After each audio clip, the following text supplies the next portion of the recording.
derrotas. Sabia? Nada nessa vida é perdido. Até aquela batalha que você fala, perdi de bobeira, porque eu fui perder. Aquela perda, aquela experiência desagradável. Você pensa, para que me serviu aquilo? Tudo serve de lição na nossa vida. O povo havia aprendido tudo o que Deus havia lhes ensinado durante aqueles 40 anos.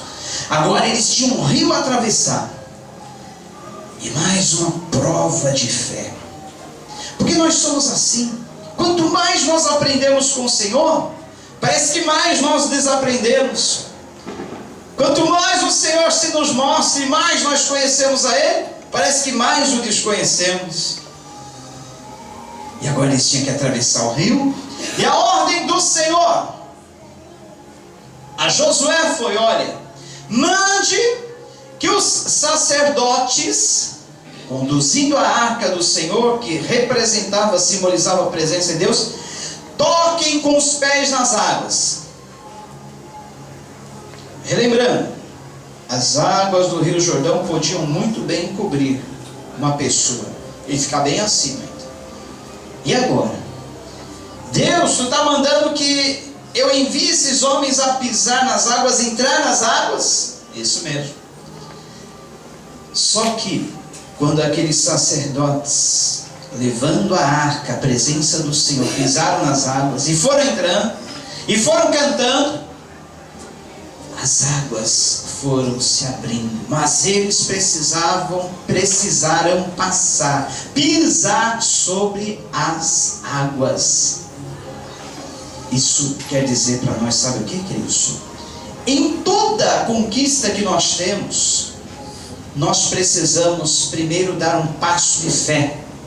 Precisamos primeiro molhar os pés nas águas. Elas não vão te submergir, elas não vão nos submergir, porque a promessa do Senhor, Isaías 43, é: quando passares pelas águas, estas não te submergirão. Quando passares pelos rios, estes não te afogarão. Quando passares pelo fogo, não te queimarás, nem a chama arderá em ti, porque eu estou contigo, diz o Senhor dos exércitos. Aleluia! Então toda vez pode aplaudir ao Senhor, porque é Ele que nos dá essa proteção. Ele que vai à nossa frente, é Ele que nos conduz. E quando Ele promete, Ele cumpre. Ele não falha. Então vamos lá para aquilo que Deus falou através de Moisés. No capítulo 9 do livro de Deuteronômio, a leitura que tem por título exatamente assim: Moisés lembra aos israelitas o socorro divino. Deus quer te lembrar na tua vida quando Ele te socorreu, quando Ele foi contigo, quando Ele te salvou, quando Ele te livrou. E a palavra de Deus nos diz assim, Deuteronômio 9: Ouve, ó Israel, tu passas hoje o Jordão para entrares a possuir nações maiores e mais fortes do que tu, cidades grandes e amuralhadas até os céus, povo grande e alto, filhos dos Anaquins, que tu conheces e de quem já ouvistes. Quem poderá resistir aos filhos de Enaque? Sabe, pois, hoje que o Senhor teu Deus é que passa diante de ti, é fogo que consome e os destruirá, e os subjugará diante de ti, assim os desafuçarás e depressa os fará perecer, como te prometeu o Senhor. Quando, pois, o Senhor teu Deus os tiver lançado de diante de ti, não digas no teu coração: por causa da minha justiça é que o Senhor me trouxe a esta terra para possuir, porque pela maldade dessas gerações é que o Senhor as lança de diante de ti. Não é por causa da tua justiça, nem pela retidão do teu coração que entras a possuir a sua terra, mas pela maldade dessas nações o Senhor teu Deus as lança de diante de ti. E para confirmar a palavra que o Senhor teu Deus jurou a teus pais, Abraão, Isaque e Jacó. Sabe, pois, que não é por causa da tua justiça que o Senhor teu Deus te dá essa boa terra para possuí-las, pois tu és povo de dura serviço. Lembrai-vos e não vos esqueçais de que muito provocastes a ira ao Senhor vosso Deus no deserto, desde o dia em que saíste do Egito até que chegastes a este lugar. Rebeldes fostes contra o Senhor. Pois em Horebe tanto provocastes a ira do Senhor, que a ira do Senhor se acendeu contra vós para vos destruir.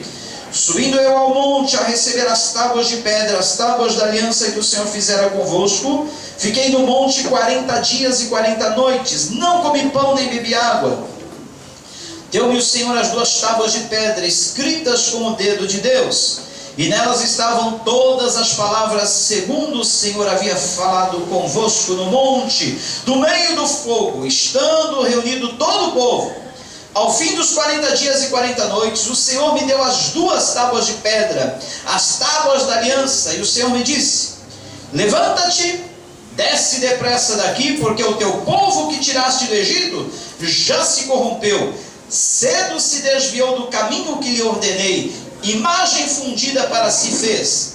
Falou-me ainda o Senhor dizendo: atentei para este povo, e eis que é povo de dura cerviz. Deixa-me que o destrua e apague o seu nome de debaixo dos céus, e te faça a ti nação mais forte, mais numerosa do que esta. Então me virei e desci do monte, o monte ardia em fogo, as 2 tábuas da aliança estavam em ambas as minhas mãos. Olhei e eis que havíeis pecado contra o Senhor vosso Deus, tinhas feito para vós um bezerro fundido, cedo vos desviastes do caminho que o Senhor vos ordenara. Então peguei as 2 tábuas e as arrojei das minhas mãos e as quebrei ante os vossos olhos. Prostrado estive perante o Senhor como dantes, 40 dias e 40 noites. Não comi pão e não bebi água, por causa de todo o vosso pecado que havíeis cometido, fazendo mal aos olhos do Senhor para o provocar a ira. Pois temia por causa da ira e do furor com que o Senhor tanto estava irado contra vós outros para vos destruir.